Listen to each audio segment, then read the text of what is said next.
Super hit cheering cross چوک میں میری دلچسپی کی دو جگہیں تھیں. ایک فروز سنز لمیٹڈ کا کتابوں کا شو روم جنہوں نے میری کتابیں شروع میں شائع کی. دوسرا 7 الفلاح بلڈنگ میں نیشنل آرٹ کونسل کی لائبریری اور کشور ناہید کا دفتر جو اس کی ڈائریکٹر تھی. لائبریری گرمیوں میں ایسی ٹھنڈی اور خوشگوار ہوتی کہ کتابیں اٹھاتے اٹھاتے اونگ آنے لگتی، اور جب چکنے ملائم صاف ستھرے ڈیسک پہ کرسی جما کے پڑھنے بیٹھتا تو نیند آ جاتی. اکثر میں اسی نیند سے خمار میں محترمہ کشور ناہید کے دفتر میں جا بیٹھتا.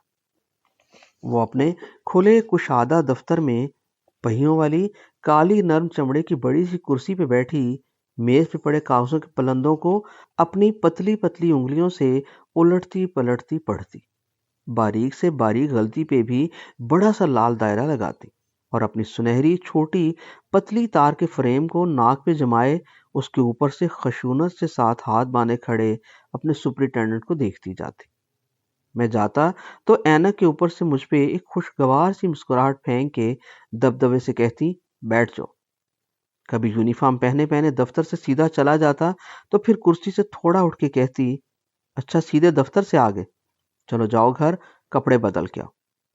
ان سے میری دوستی کالج کے دنوں سے تھی جب وہ ماہ نو کی چیف ایڈیٹر تھی.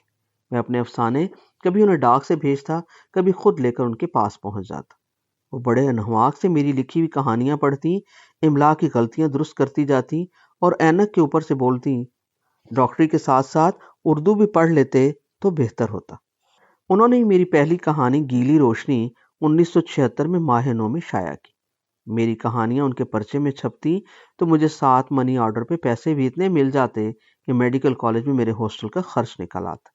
ان دنوں وہ نیشنل آرٹ کونسل میں تھی اور سامنے والی کرسی پہ احمد فراز بیٹھے تھے. ساتھ والی کرسی پہ ایک مولوی بیٹھے تھے جن کی کالی داڑھی میں تھوڑے سے سفید بال بھی تھے. مولوی صاحب بیٹھے بیٹھے اپنی کرسی کے ایک طرف وزن ڈالے ہوئے، کرسی کی دوسری طرف دونوں ٹانگیں اوپر کیے کشور ناہید کی طرف جھکے بیٹھے کسی بات پہ اصرار کیے جا رہے تھے. مجھے آتا دیکھ کے مجھے پہلے احمد فراز سے ملایا، جو سر نیچے کیے مولوی صاحب کی باتوں پہ اپنی ہنسی کو چھپانے میں لگے تھے. پھر کشور ناہید مجھ سے بولی ابدال بیلا تم ان کی مدد کرو. پھر مولوی صاحب کی طرف اشارہ کر کے بولی یہ مولوی اسلم ہیں، ان کی کتاب پڑھی؟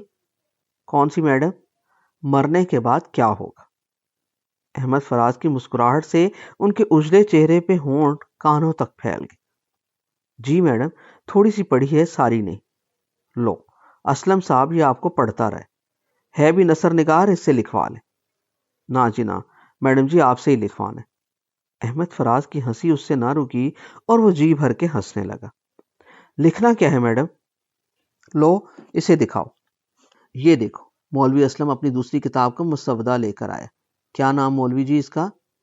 حسن پرستوں کا انجام. مولوی صاحب نے ایسے اپنی آنے والی کتاب کا نام لیا جیسے تلاوت کی. احمد فراز کی شربتی خوبصورت آنکھوں سے مسکراہٹ کے چھینٹے اڑنے لگے. مسکراتے ہوئے مجھے کہنے لگا مولوی اسلم صاحب کا اصرار ہے کہ ان کی نئی کتاب حسن پرستوں کا انجام کا بیک پیج ٹائٹل کشور ناہید لکھے. یہ کہہ کے احمد فراز نے پھر کشور ناہید کی طرف ہنس کے گہری شرارتی آنکھوں سے دیکھ کے کہا مولوی اسلم کا مطالبہ ہے تو صحیح شرعی. کشور ناہید سر جھکا کے اپنے منہ پہ ہاتھ رکھ کے ہنسی روکتی رہی. احمد فراز کھلکھلا کے ہنستا رہا. مولوی اسلم سنجیدہ چہرہ بنائے کبھی کشور ناہید کو دیکھتا، کبھی احمد فراز کو. پھر اس نے میری طرف یوں دیکھا کہ میں کچھ سفارش کروں تو میری ہنسی بھی نکل گئی، مگر میں نے فوراً چہرے پہ سنجیدگی کا خول چڑھا کے مولوی اسلم سے کہا مولوی صاحب ویسے اس کتاب پہ بیک پیج رائے پتہ کس کی بنتی ہے؟ کس کی جی؟ وہ کرسی پہ سنبھل کے سیدھا ہوا تو کرسی کے چاروں پیر زمین پہ ٹھک سے لگے. بولا کس کی؟ احمد فراز صاحب کی. کشور ناہید نے زور کا کہکا لگایا. احمد فراز نے بیٹھے بیٹھے میری کمر پہ ہنستے ہوئے مکی ماری اور بولا تو مجھے پھنسا.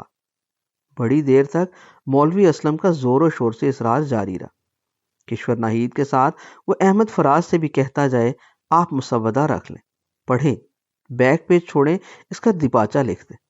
کشور ناہید نے 2 بار گرم گرم چائے منگوا کے نمکین میٹھے بسکٹوں کے ساتھ مولوی اسلم کو پلائی اور کوئی پون گھنٹے بعد مولوی اسلم اٹھ کے گئے۔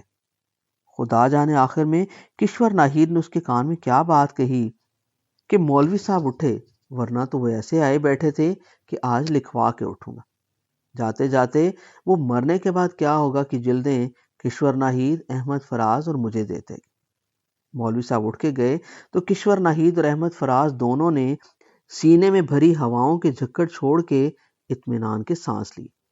احمد فراز ہنستے ہوئے کشور ناہید سے بولے، وہ مان کیسے گیا؟ آخر کیا کہا تھا سرگوشی میں مولوی صاحب کے کان میں؟ کشور ناہید سے ہنسی نہ رکی۔ ہنسے جائے، میں نے کہا لگتا ہے میڈم نے کہا ہوگا مولوی صاحب حسن پرستوں کا انجام میں کیا جانوں، میں تو خود حسن ہوں۔ کشور ناہید اور احمد فراز دونوں ہنستے ہنستے میز پہ سر رکھ کے میز پہ مکیاں مارنے لگے۔ مدتوں سوچتا رہا مولوی اسلم کشور ناہید سے اس کتاب پہ فلیپ رائے لکھوانے کیوں آیا۔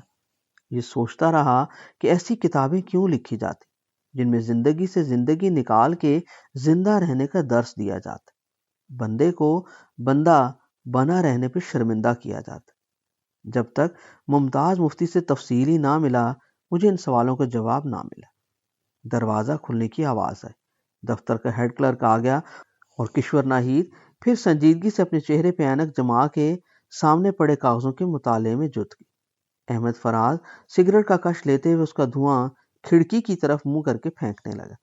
میں سرک کے احمد فراز کے پاس ہو گیا۔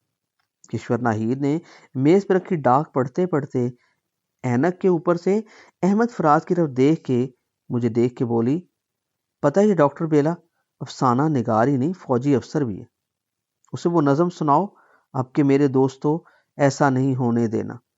احمد فراز ہنستے ہوئے بولا، اچھا تو میری گرفتاری کا سامان کیے بیٹھی ہے۔ میں احمد فراز کے گرد محبت سے بازو پھیلا کے بولا، آپ کی یہ نظم کس نے نہیں سنی؟ یہی تو وطن سے محبت کی نظم ہے۔ احمد فراز میری طرف دیکھ کے بولا، پتہ ہے اس نظم پہ پابندی ہے، یہ مروائے گی مجھے۔ اس کی فوٹو کاپیاں چھاؤنی میں ملتی ہیں، ہر افسر نے یہ پڑھی ہے، کیونکہ آپ کی ہی نظم فوٹو کاپی کرا کرا ہر افسر کو بھیجی گئی ہے کہ خبردار یہ نظم ممنوع ہے۔ واہ! کشور ناہید نے سر اوپر اٹھایا اور بولی، احمد فراز تیری نظم تو سپر ہٹ ہو گئی۔